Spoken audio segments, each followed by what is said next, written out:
Well, I'm going to call the Planning Commission call meeting of June 14th to order. We do have a quorum with Adolphus Gaither, Valerie Walhart, and Jay Paul and Scott Gaither present. I don't know if this hear me. We don't have an agenda, so this is a call meeting. This is picking up two items from the last meeting that rolled over. One was the consideration of the UDC and the zoning map update.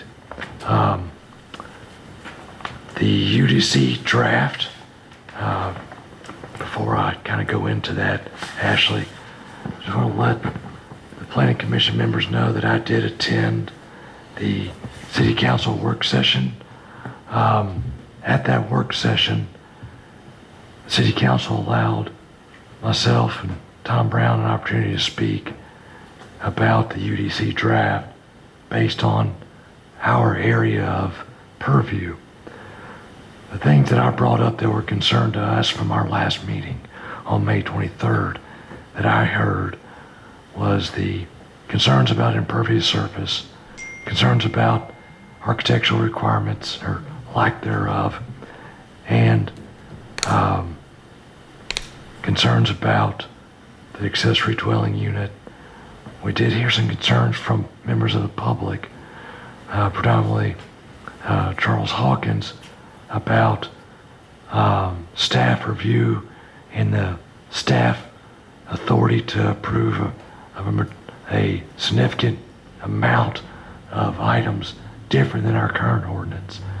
And then I think he had some concerns with the some of the uses in the table of permitted uses. But I did get an opportunity to voice those concerns to the council. The council did have an open discussion amongst themselves about the impervious surface percentages, and they were open to architectural requirements as well as accessory dwelling units. From that work session, I took away that the city council and staff were going to kind of work on the impervious surface percentage, get that down to something that's more accustomed to a community of our size and our makeup. I'm happy to report that it appears that working with Ashley and Rebecca, they've done so. The city council also was receptive to more architectural requirements, and it appears that the consultant and Ashley have incorporated some more of those in there for residential. The accessory dwelling units, they did change somewhat in this draft to a minimum lot size of 2 acres.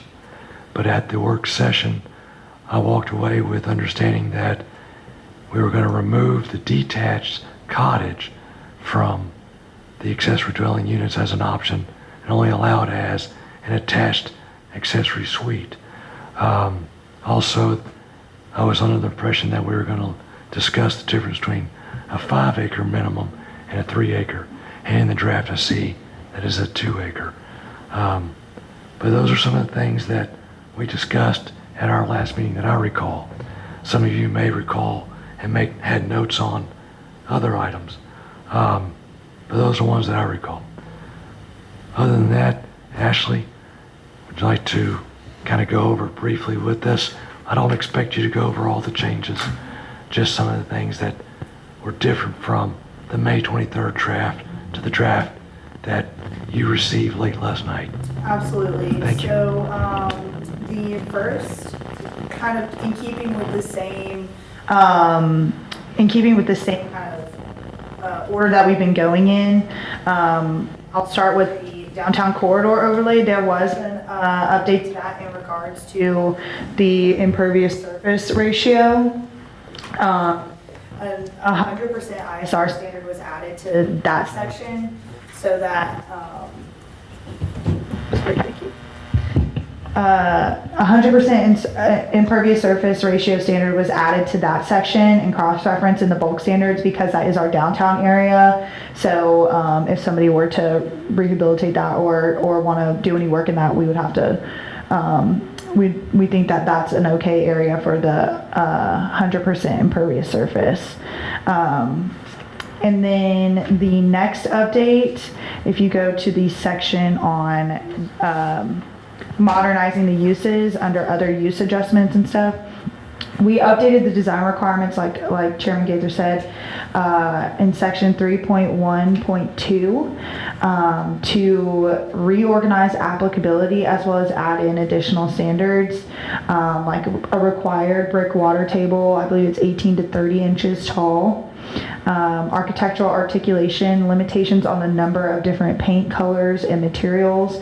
So you can't have like a rainbow house. You can have one main color, one accent color that can't be more than 10%, things like that. Some stoop and porch requirements to elevate the quality of residential structures. And I can go into any of these more in depth if you guys want to kind of get into the weeds on the architectural structures or architectural standards, or we can kind of go through the overall and then get into the weeds if you guys want. Okay.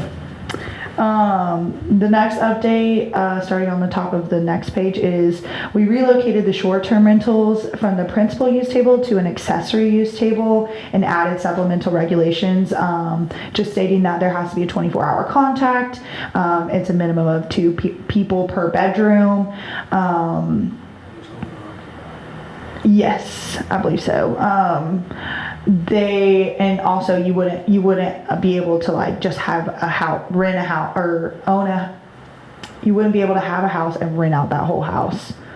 Then we also added the minimum 2-acre lot requirement for the institution of a garden cottage accessory dwelling unit or the detached accessory dwelling unit.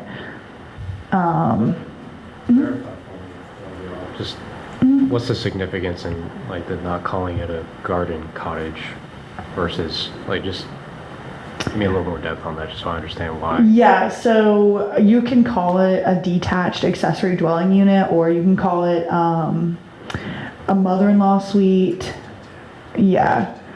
So the garden cottage is the terminology that this particular UDC uses. So That's what Morgan County calls them, isn't it? I believe so. A garden cottage, yeah. It's Because they have all those guest things live there. yeah. So a garden cottage is just another way of saying a detached accessory dwelling unit. It's less of a mouthful. It sounds a little prettier. It's not calling it a mother-in-law suite in any sort of code. And then we have the attached accessory dwelling unit, which I believe is called an accessory suite. That's correct. So they're not, they are referenced as ADUs, but the attached and detached are referenced as accessory suites and garden cottages. But we added the minimum 2-acre lot requirement for the institution of a garden cottage to kind of cut back. A lot of the subdivisions here don't have 2-acre lots. A lot of them are just under 2 acres or much less than that. So I thought that was a good compromise for the detached units. And since a lot of the city is on, there's a good portion of the city that's on sewer, not on septic. The 3 acres is kind of a lot of land. Versus the 2 acres, that would cut out a lot of the subdivisions. And then subdivisions can always amend their covenants too to not allow for accessory dwelling units as well, if they have lots over 2 acres. The next update was just reverting back. So we added in deficient lots for detached, we added in code to help us with attached single-family units, which is like duplexes, in specifically in substandard RMD lots where duplexes are allowed. The council decided that they did not want that in there, so we removed that. So you could only have like extra non-conforming provisions to build a substandard detached single-family unit on a substandard lot. Does that make sense? Say that again, Sue. Okay. So we added in a provision that allowed for single-family attached units to be built based off of the percentage of how non-conforming that lot is. So if it's too small by 5%, then we could reduce the setbacks by 5%. We could reduce some of the lot standards by how much it is non-conforming. Specifically for duplexes in RMD. The council was like, no, we don't want that. So we took that out. So we added in, we took it out. So it's only for single family attached on substandard lots, or single family detached on substandard lots. So only for single family homes, not duplexes, not anything like that. Does that make sense? Yes, Better? I think so. Okay. Yes. The next update was one of the things that got brought to our attention during the public hearing, those impervious surface ratios. And if you see, Rebecca was kind enough to include our current impervious surface ratios, and then what the proposed ordinance says. So currently in ag, there are none. That's listed in the current ordinance, and we're proposing 30% is the maximum. In AG2 there is 20%, but that zoning designation is not gonna be, it'll just be ag now, so it'll be 30%. So Ag 2 is going. Ag 2 is going away. It's gonna be consolidated into all one agricultural district. Remind me what the difference was. There wasn't, It's an acreage. let me look it up here. I think one might be 2 acres and one might be 5 or something like that. One's 2 to 5 and the other's like 5. Yeah, if I remember right. It's hard to keep all these codes straight in your head after a while. Okay. But it's all gonna It's all gonna be ag, and all ag properties are gonna be, be 30, 5 plus. 5 acres. 5 plus. Yeah. acres. So ag was 5 acres with a minimum dwelling unit of 2,000 square feet. Agricultural 2 was minimum area of 60,000 square feet, which is, you'll have to bear with me. My math is not mathing today, so 1.37 acres. Yeah. So a little less than 2. Okay, so R25, R15, and RMD did not have any sort of impervious surface ratio listed in the current ordinance. So for R25, we're proposing 40%. For R15, we're proposing 45%. And for RMD, we're proposing 60%. In O&I, the current ordinance states 40%. We're proposing 75%. In neighborhood commercial, the current ISR is 45%. The neighborhood commercial is being consolidated into the business district, and that one will be up to 75% of a maximum. And then the CBD is at 100% because that's mostly our downtown area. So the business is going to be 75% with 100% in the DCO.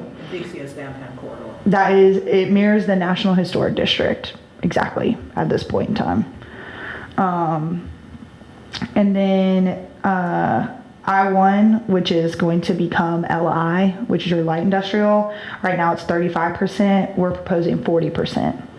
I-2 is at 25%, and under the heavy industrial or HI zoning district, we're proposing is 45%. So that was the ratios that we kind of came up with. I think those were the ratios we kind of came up with off the cuff in the meeting last month. And then if you look at the table on the next page, you'll notice there are 2 more rows. One is for a COA administrative. That would be for simple things like replacements in kind or fences and things that we already do in an administrative capacity anyways. It's just being codified that there is an administrative process for that.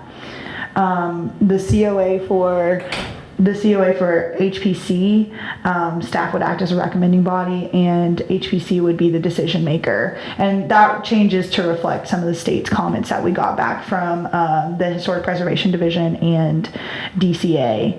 And we updated sections 12.4, 13.1, 13.13 to reflect all those comments. Most of it had to do with the old draft said that a COA was only needed for a contributing resource within the historic district, and the state legislature says that any property within the historic district has to get a COA. So we reflected that in our code now, so we can keep in compliance with CLG, our certified local government status, through the Historic Preservation Division. The next update that we saw is under the tree ordinance, we took out the tree list so it can be maintained administratively. So that's just referenced in the UDC now. So it doesn't have to go through a code procedure to change that tree list. And then we also updated the ability for common lots to be substandard for siting of detention ponds and other community resources. And that's the updates that we've had since last time we met a couple weeks ago. Remind me again what a substandard lot is. It's just smaller than what the zoning district allows for. So there might be, there's some lots of record that are smaller than what this ordinance would allow for. So we have to have provisions in there that would cover those lots. Those are already grandfathered in. Right. So grandfathered in is something that is kind of common. We like to say existing non-conforming. So we don't want to increase the nonconformity to the code, but they can continue existing as a nonconforming lot, and we have provisions to allow that lot, if it's empty, to be buildable, because we do have a lot of existing nonconforming lots, even with our current code. So we want to be able to make sure that all the lots of record are buildable and usable, and not just sitting there unused property and stuff like that. So we may have lots that are legally platted lots in, say, the R15 zoning district that don't meet the size of today's R15 zoning. But because they're legal lots of record, we as a city are not going to tell them you can't build on that because it doesn't meet today's standard. That was challengeable by takings.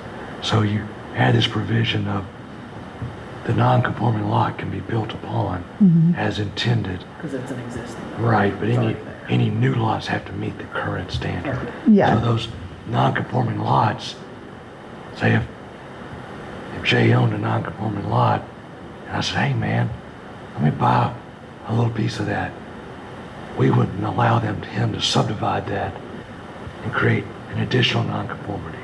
Right. Yeah, So the non-conforming lots are already there, fine. Yeah, yes, they're not gonna we're not gonna say, oh no, you need to combine these lots. No, those lots exist, and they have existed, and we're trying to, I don't think By the same token, somebody can't come in and buy 2 acres and split it into 8, flats. that's right. Yeah. right. And then ask for a variance in non-conforming. No, you That's can't. what No. You can't. I think lot size is one of the variances that aren't allowed. So you can't ask for a variance on lot size. Now, if it is a legal lot of record, we can't say, well, now you can't build on it, because now it's just going to sit empty. So, yeah. But Ashley said that for new developments, the common areas, detention facilities, things like that, can be on sizes that are non-conforming.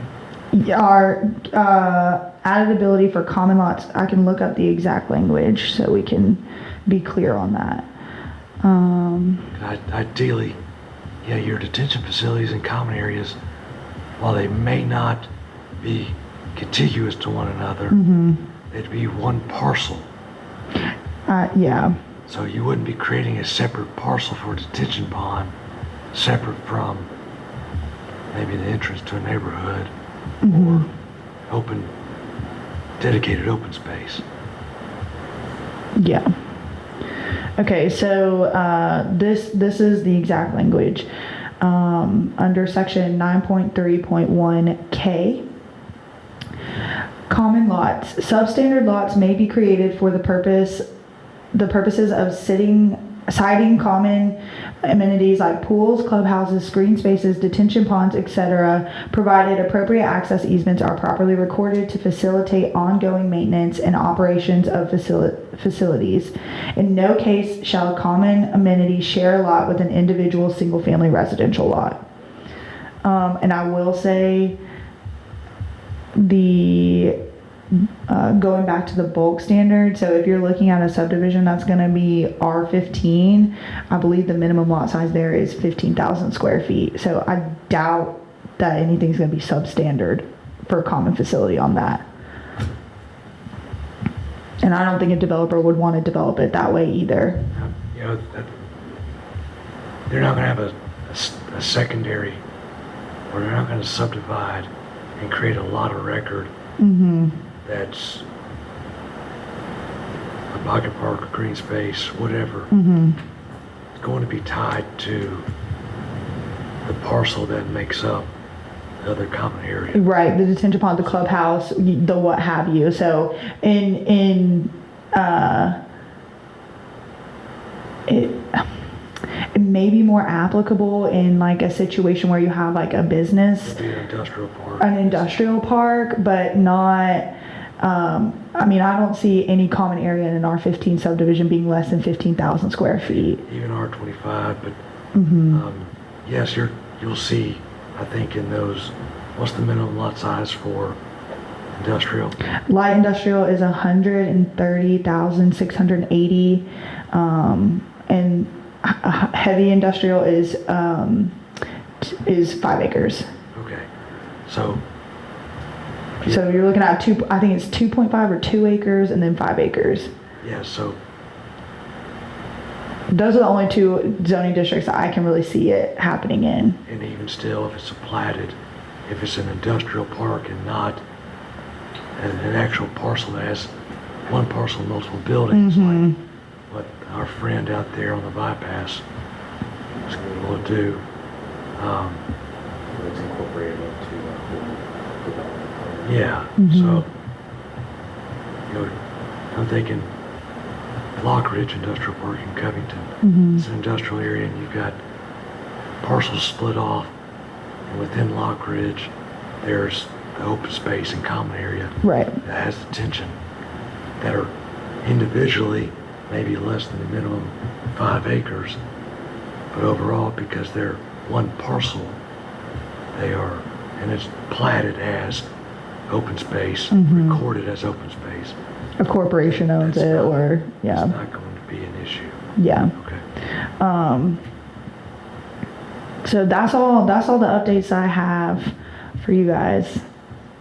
Can I ask about it says lighting standards that require full cutoffs and express maximum standards at property lines. Yes, that was from the original public draft. So we just included that lighting standards, right, that require full cutoffs are installed, and they have maximum standards at property lines. So they can't go beyond, That was- the lumens. That was something that I specifically requested. Being full cutoff means the light from a light fixture, say whether it's a parking lot light, a light bollard, or even a wall pack, that light from that fixture does not bleed up to the sides or back. It's directly Down, where it's focused downward. Okay. usually down. And that's for a number of things. One, for light pollution, absolutely. Yeah. Two, we've got a resource in the state that may no longer last, but over there at Harley River Creek, with the observatory. Yeah. But essentially, you go to our neighbors to the east, our neighbors to the west, you can't see the stars at night because of the light pollution from the parking lots, from the buildings, so on and so forth.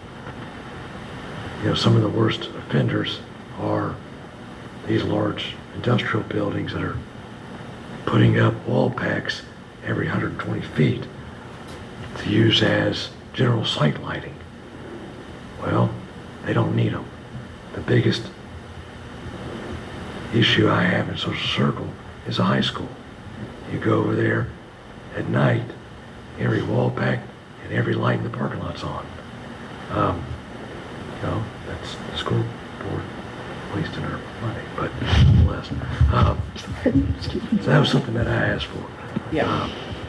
And I have, Yeah. I have, let them know that. Same, they've got the 2 swamp coolers on the side of the gym running 24 hours a day in summertime.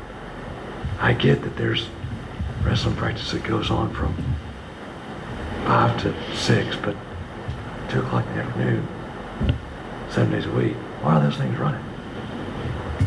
That's Realize they have them running. that was another discussion. But anyway, Not my department. yeah, absolutely. But that was something that I asked for. Yes, yeah. Yeah. The maximum lumens are, they put it as foot candles at property lines. Again, to try to help and alleviate. I've got, my neighbor is a business. Let's be respectful.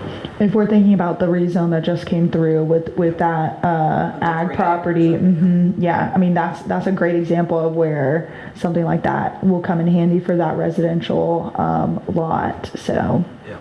Yeah. And then, I guess, I mean, so I love that. mhm. And then all these, you know, standards, you can't do this, you can't do that. Are there people to oversee that? Yeah, so that's what I'm here for. So yeah, a lot of the responsibility of this document, and it's the same in almost every jurisdiction that has a UDO or a UDC, it falls on the community development director or the planning director, however they word it in that jurisdiction. Ultimately, I think in this document, some of the written interpretations, that falls to the city manager or their designee, which would also be me. And then there's also an appeals process for anybody that disagrees with any decision that's made by anybody or staff member referenced in this document. So if somebody wants to appeal a decision that you guys made, a decision that I made, a decision that the city manager makes, a decision that the city arborist makes, there is a process for all of those appeals. It does most of the time go to mayor and council because they are quasi judicial board, so they would be the ultimate. They are judicial. Yeah. The quasi-judicial would be if we had a board of zoning appeals that make Right. decisions. Yeah. Like Fulton has one, right? Yeah. If we had a board of appeals, that's where appeals would go. And most of the time in jurisdictions that have a board of appeals or something similar, that's also where variances go to.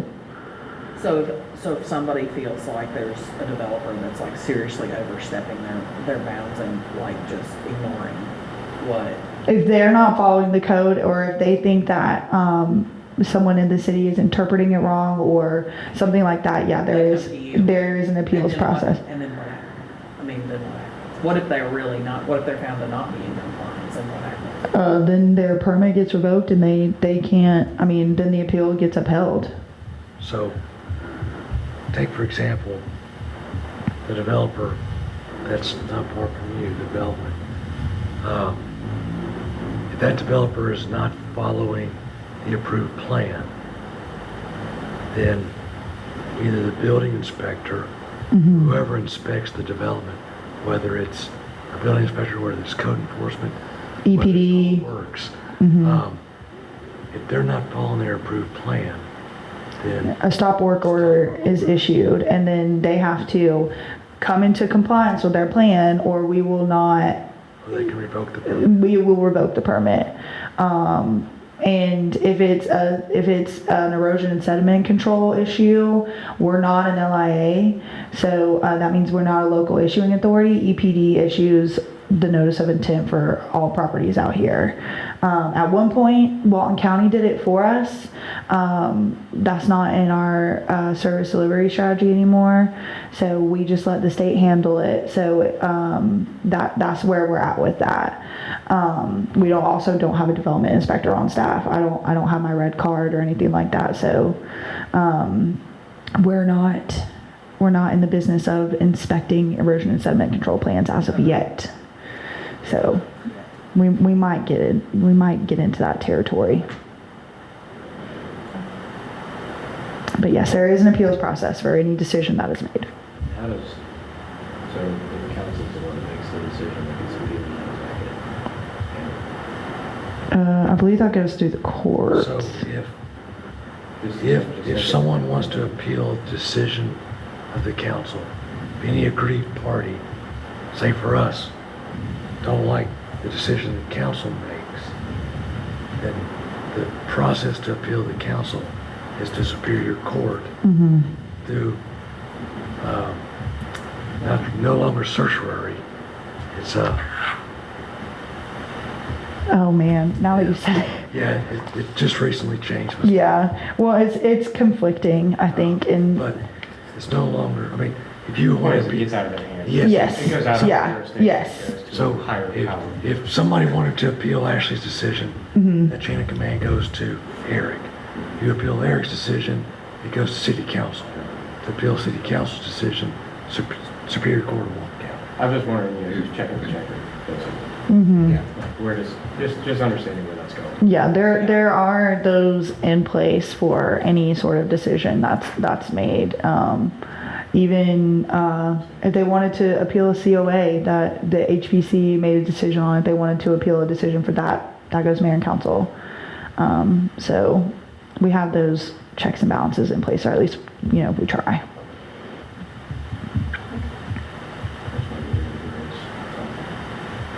Yes, that's one of the requirements of a legally defensible code.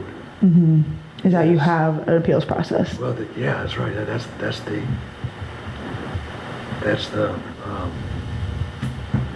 sorry guys, because I'm somewhere else. No, it's okay. Yeah, We're not.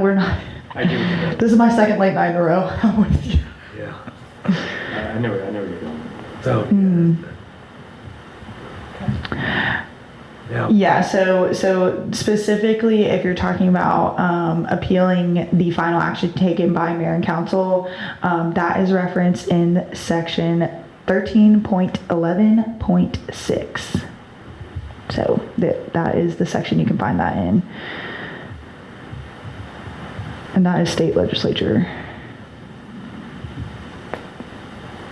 Petition for review, that's what it was. If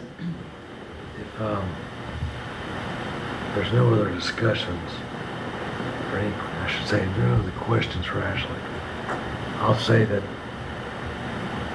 the very first draft we got back in March to now, and I haven't read the entire draft that we got this afternoon, but there's been good progress made to address the concerns that we voiced, but also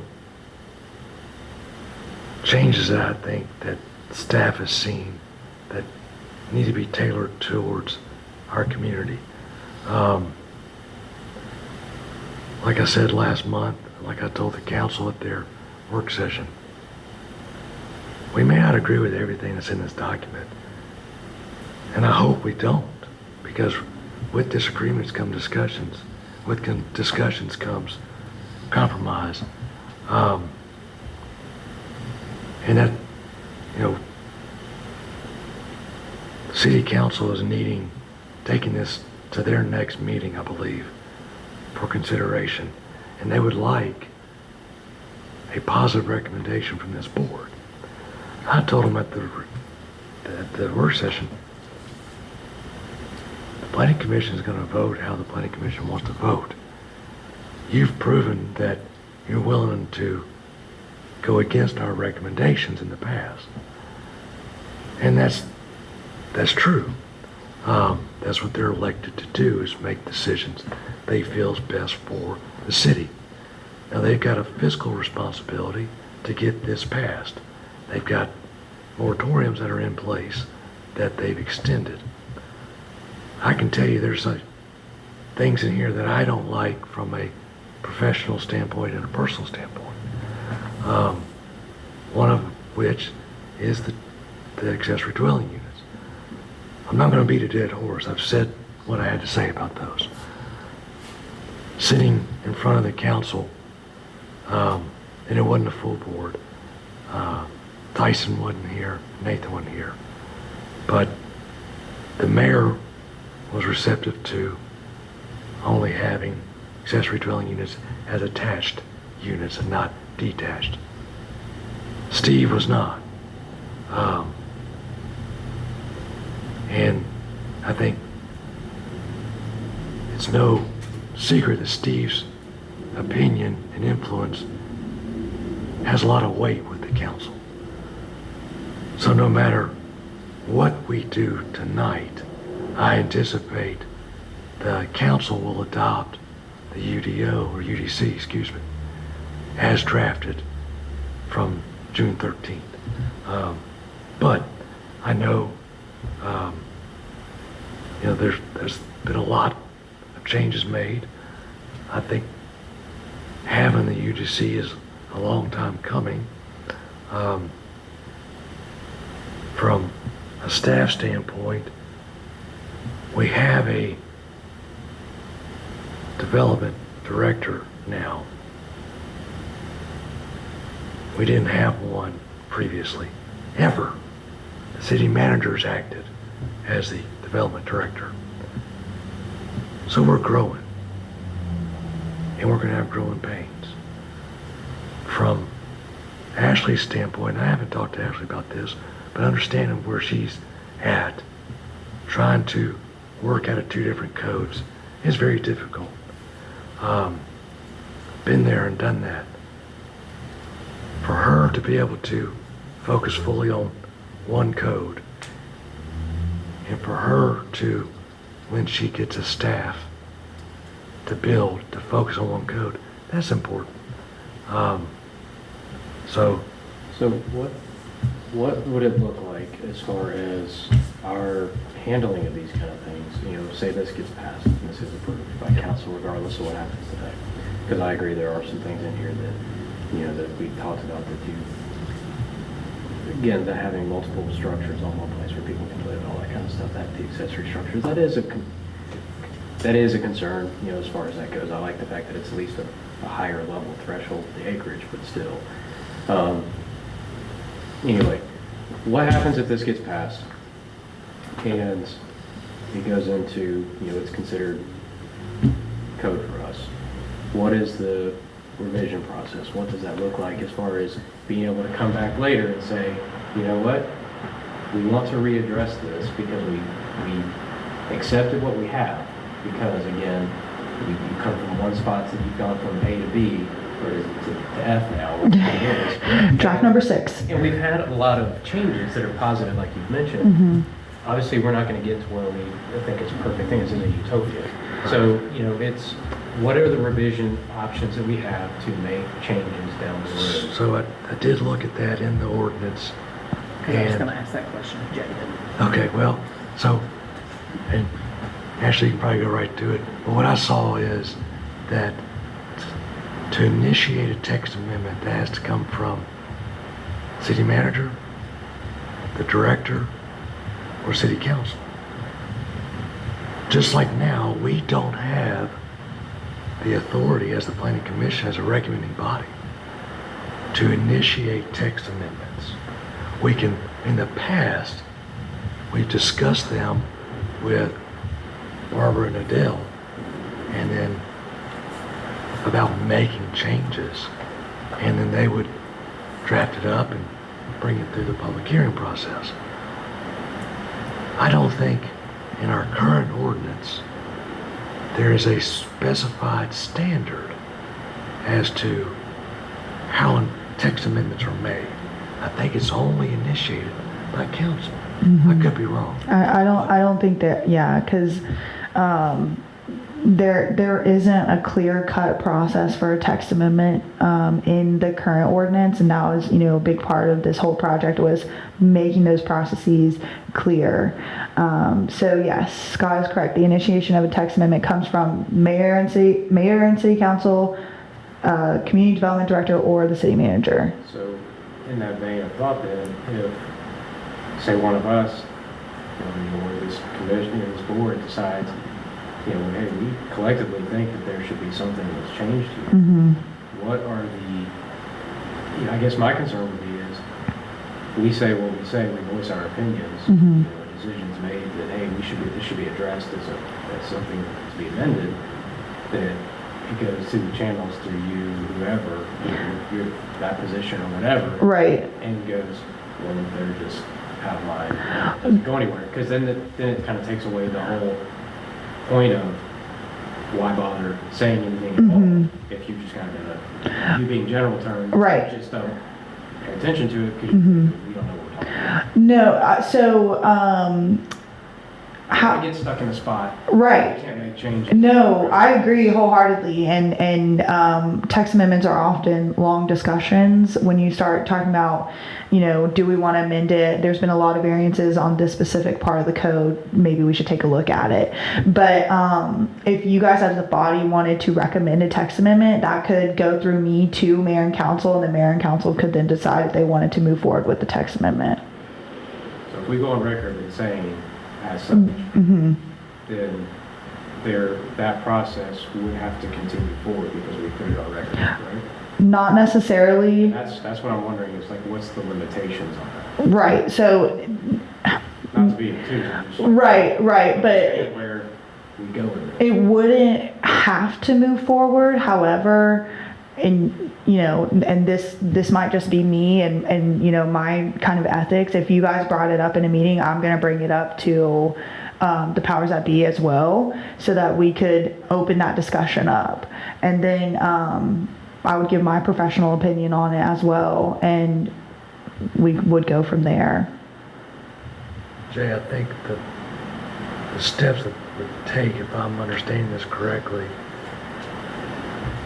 if we get 6, 8, 9 months, 12 months down the road, and we see that, there's a glaring error we overlooked in the UDC. We discuss it as a body, and as a unanimous body, we say, Ashley, we'd like to initiate a text amendment to amend this, to fix this. Here's one possible solution. We vote on it. We take, recommend mayor and council to amend section 12-2-4 to say this. I think what Ashley would be inclined to do is the chain of command is take it to Eric, say, planning commission has requested, recommended a text amendment to this section. She could say, I disagree with it, I don't think it's a big issue, but the planning commission believes it is. Eric then has the authority to say, No, they're right. he can say, well, okay, let's take it to council, see if they're willing to deal with it. Or he can say, actually, I got your 100%, let's don't waste our time on this. Or he could say, let's file this away and let's get 4 or 5 text amendments over the next several months to take it one time versus a text amendment every other month. And I can work with that. I think that's just a big concern. It's a super collaborative process whenever a text amendment happens. I've been a part of a few back in Oglethorpe. They had just adopted a UDC, so there were a couple of places where things got overlooked. So it would come either from the chairman directly, or it would be more of a, hey, we've got a lot of variances on this from our zoning board over there. They would say, hey, we've got a lot of variances on this. Why don't we address this with a text amendment? Because we were getting the same variances over and over again. That's fine. I mean, I just want to make sure that I personally, and then as this is a board, understand our directions that we can go to make sure that those amendments get I don't think anything's going to change as far as that process as it is now. As it is now, we can make a recommendation. Ashley takes it to the chain of command, and Eric can say, that's not a big issue, we're not gonna do nothing. That's his authority to do that. And I respect that authority to do that, as long as we can make that recommendation, Right. and it's reviewed. I can't say anything else about it at that point, because we made the recommendation, it brought to the attention of others. Right. We went to the next level, that level has the authority to say yes or no, and that's the end of it. As long as that's there and that And- process is in place, I'm good.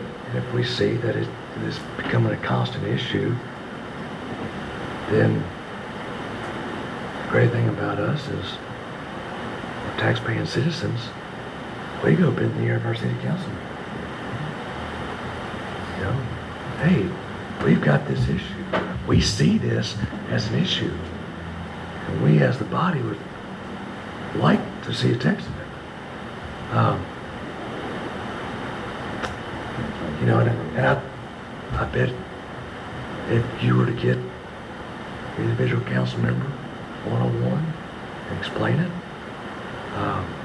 might explain it twice, but they'll come and ask. They'll text me. First They'll thing call me. do is they'll probably, text or call Eric, and then Ashley, what do you think? You know, that's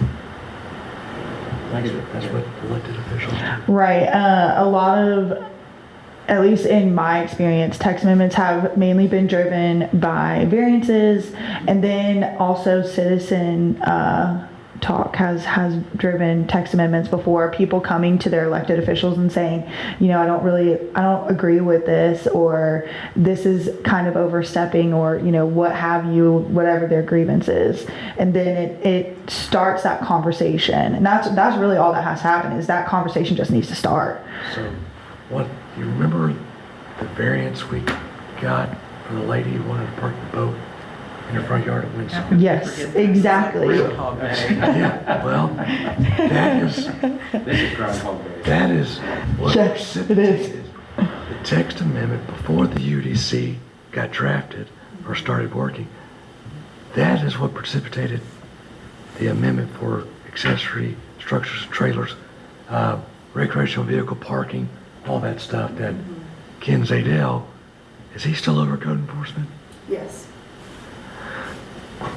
Okay, that's a conversation for another time. yeah, absolutely. So that's what started that discussion, how he got involved.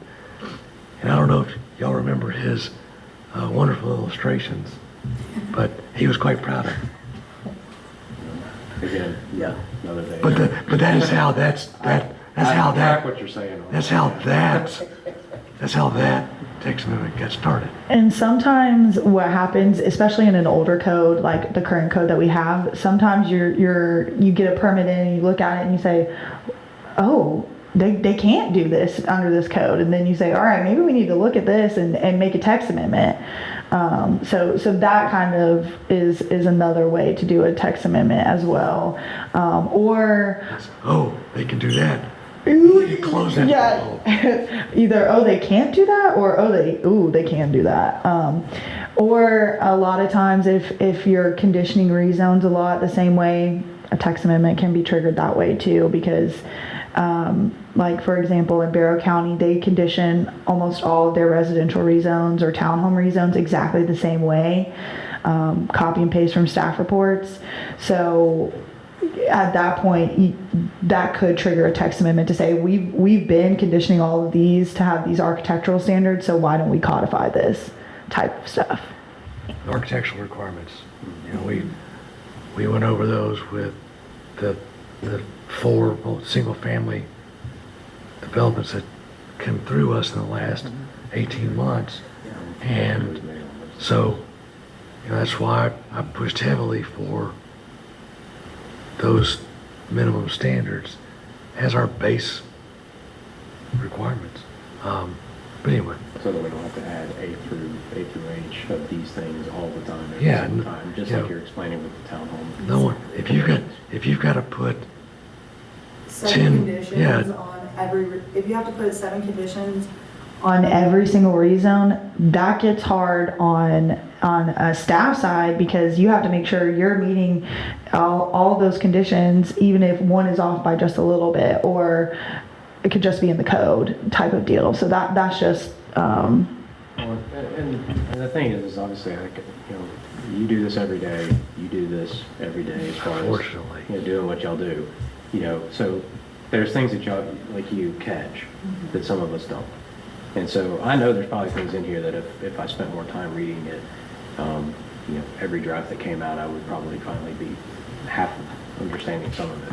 So, like, I understand that there's gonna be changes, I understand that it's not a perfect document, and it's open for change, and that's my piece about it, is that as long as we have room for change and that there is something that can happen after the fact, if this thing gets approved, that we can address it, we have tools in place to make that happen. That's my biggest concern and biggest